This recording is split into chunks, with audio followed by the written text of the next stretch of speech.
হ্যাঁ, অবশ্যই নেতার কন্ট্রাক্টরের তো কাটমানি ভাগাভাগি অবশ্যই আছে, কারণ না হলে 2-3 মাসের মধ্যে টিউবওয়েলের জল উঠে না কিংবা পাম্পের জল উঠে না, বন্ধ হয়ে যাচ্ছে, তার কারণটা কি? সঠিক কাজ হচ্ছে না।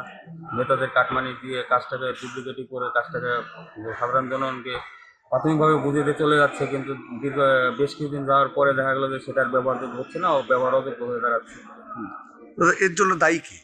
এর জন্য দায়ী তো অবশ্যই আমাদের রাজ্য সরকারের যে সব কর্মচারীরা আছে, যারা চার্জে আছেন, তারাই অবশ্য দায়ী। তারা যদি সঠিকভাবে চার্জ করেন বা সঠিকভাবে তদন্ত করেন তাহলে তো জিনিসটা এরকম হতে পারে না।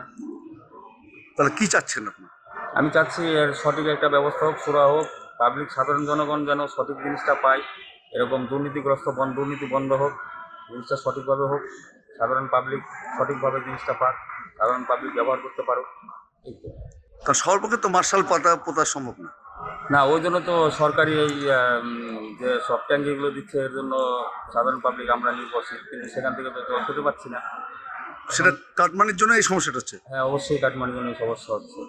দেখা গেলো 300-400 ফিট দেওয়ার কথা, সেখানে 150 ফিট দিয়ে চলে যাচ্ছে, এরকম একটা সিস্টেম হয়ে যাচ্ছে।